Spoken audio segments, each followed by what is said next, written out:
नमस्कार, तुम्ही पाहताय मराठी मंडळी। अजित पवारांनी शिंदेंचे 12 वाजवलेत। तुम्ही म्हणसाल काय गोष्ट करतोय?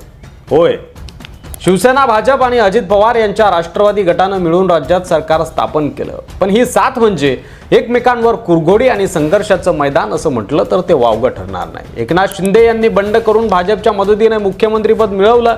त्यानंतर ते पुन्हा सत्तेत आले, पण नंतर अजित पवारांच्या एंट्रीने सत्तेत त्यांना समसमान भागीदारी करावी लागली।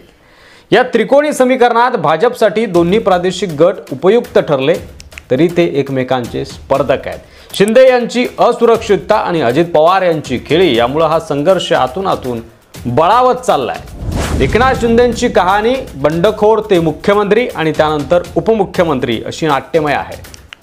पण मुख्यमंत्री झाल्यावरही त्यांच्या पायाखालची जमीन त्यांना पक्की करता आली नाही। इच्छा नसताना त्यानंतर त्यांना अजित पवारांशी समन्वय साधावा लागला। भाजपला शरद पवारांना कमजोर करायचं होतं, म्हणून अजित पवारांना सामावून घेतलं गेलं आणि इथंच शिंदेंच्या असुरक्षिततेला खतपाणी मिळालं।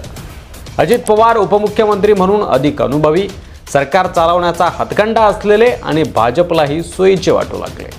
शिंदेंच्या नेत्यांना हवी असलेली स्वायत्तता अजित पवारांच्या उपस्थितीमुळे कमी झाली आणि हीच पहिली पायरी होती जिथे शिंदेंना साइडलाईन केलं गेलं। राज्यातील खरा खेळ बदलला तो वित्त खातं अजित पवारांकडे गेल्यावर। महाराष्ट्रात वित्त खातं म्हणजे सत्ता, कारण त्यातूनच निधी वाटप होतं, प्रकल्प मंजूर होतात आणि आमदारांचे मतदारसंघ समाधानात राहतात, आमदार समाधानात राहतात। तर शिंदे गटाच्या आमदारांनी थेट अमित शहा आणि फडणवीसांकडे तक्रार केली की विकास कामासाठी अजित पवार निधी रोखतात, निधी देत नाही आम्हाला। ही तक्रार म्हणजे शिंदे गटाची कमजोरी उघड करणारी होती। भाजपला मध्यस्थी करावी लागली।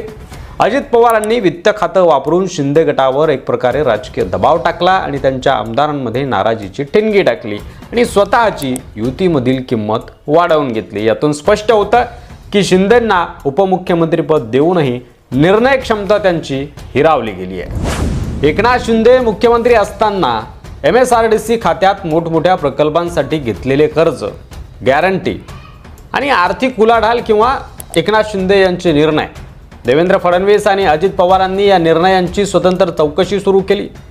शिंदे यांच्या निर्णय क्षमतेवर संशय घेण्याचा, त्यांच्या आर्थिक शिस्तीला आव्हान देण्याचा हा पवार फडणवीसांचा डाव होता असंच म्हणावं लागेल।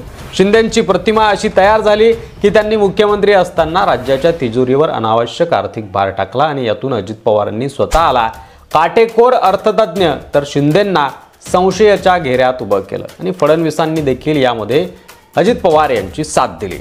शिंदेंचे आर्थिक सल्लागार राहिलेले प्रवीण परदेशी यांना विशेष अधिकार देणारा शासकीय आदेश म्हणजे GR देखील अजित पवारांना खटकला होता। त्यांनी या निर्णयाला विरोध केला। यावरून देखील संघर्ष उघड झाला की अजित पवारांनी हे दाखवून दिलं की वित्त खातं हे त्यांचं आहे आणि मुख्यमंत्री कार्यालयही त्याला डावलू शकत नाही, ते त्यांचे स्वतंत्र निर्णय घेतील आणि त्यामुळं शिंदेंचे अधिकार कुठेतरी सीमित झाल्यासारखे झाले आणि सरकारमध्ये त्यांचा दबदबा कमी वाटू लागला। शिंदे गट भाजपवरच अवलंबून होता। भाजपने त्यांना मुख्यमंत्री केलं, पण अजित पवारांना घेतल्यानंतर शिंदेंचं मूल्य कमी झालं। शिंदे गटाचे आमदार निधी मिळत नाही म्हणून भाजप नेत्यांकडे तक्रार करत राहिले। यातून अजित पवारांनी शिंदेंच्या नेत्यावर प्रश्नचिन्ह निर्माण केलं की तुमचे आमदार तुमच्यावर खुश नाहीत असा संदेश त्यातून गेला। फडणवीसांची भूमिका ही त्यामध्ये ट्रॅफिक पोलिसासारखी झाली की दोघांमध्ये मध्यस्थी करत राहायची। अजित पवारांनी अत्यंत डोळसपणे शिंदेंच्या असुरक्षिततेला खतपाणी घातलं आणि स्वतःची मोलाची भूमिका भाजपसमोर अधिक मजबूत केली।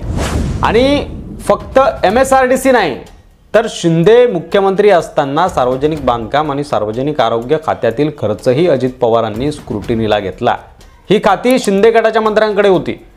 यामुळे अजित पवारांनी अप्रत्यक्षपणे सांगितलं की तुमच्या सगळ्या निर्णयावर माझी नजर आहे। यातून शिंदे गटाचे मंत्रीही सावध झाले। सरकारमध्ये शिंदेंचा दबदबा कमी होऊ लागला आणि अजित पवारांनी सरकार चालवताना आर्थिक शिस्त आणि नियंत्रक नेता अशी स्वतःची प्रतिमा उजाळून घेतली, निर्माण केली। माध्यमांनी सतत वित्त विभागाने निधी रोखला असं दाखवलं, ज्यामुळे अजित पवारांचा रोखटोक कारभार अधोरेखित झाला। शिंदे गटाची तक्रार वित्तमंत्री निधी देत नाहीत ही सार्वजनिक झाली। अजित पवारांना याचा थोडाफार त्रास झाला असला तरी त्यांची प्रतिमा कडक जबाबदार अर्थमंत्री म्हणून तयार झाली, तशी इमेज जनतेसमोर गेली। दुसरीकडे शिंदेंना त्यांच्या गटात आणि जनतेसमोर अडचणीत टाकलं, उपमुख्यमंत्री असूनही आमदारांचं काम होत नाही असा संदेश केला। भाजपने अजित पवारांना सरकारमध्ये घेतलं ते शरद पवारांना कमजोर करण्यासाठी, पण त्याच वेळी शिंदेंना सुद्धा कंट्रोलमध्ये ठेवण्याचं हत्यार भाजपला मिळालं। अजित पवार भाजपसाठी उपयुक्त झाले कारण त्यांनी शिंदे गटावर अप्रत्यक्ष दबाव टाकून ठेवला। भाजपने शिंदे आणि अजित पवार या दोघांनाही हाताशी ठेवून त्यांच्यातील स्पर्धा कायम ठेवली आणि यात अजित पवारांनी स्वतःला अधिक ताकदवान सिद्ध केलं। अजित पवारांना शिंदेंसारखी असुरक्षितता नाही, पण शिंदेंना आपली किंमत वारंवार सिद्ध करावी लागते, आपल्या अस्तित्वासाठी लढावी लागत आहे युतीमध्ये, अशी परिस्थिती दिसून येते आहे। या संघर्षातून स्पष्ट होतं की अजित पवारांनी शिंदेंचे युतीमध्ये 12 वाजवलेत आणि त्यांच्या एंट्रीनं युतीत बरंच काही बदललंय। तुम्हाला काय वाटतंय? एकनाथ शिंदे यांच्यापेक्षा अजित पवार युतीमध्ये वरचढ ठरत आहेत का? भाजप आणि अजित पवार मिळून एकनाथ शिंदे यांना साईडलाईन करत आहेत का? तुमचं मत कमेंट बॉक्समध्ये नक्की लिहा। मराठी मंडळीवर नवीन असाल, अद्याप सबस्क्राईब केलं नसेल तर अशाच व्हिडिओसाठी सबस्क्राईब करा। जास्तीत जास्त व्हिडिओ शेअर करायला देखील विसरू नका। पुन्हा भेटू पुढच्या व्हिडिओमध्ये, तोपर्यंत रजा घेतो। धन्यवाद। जय महाराष्ट्र।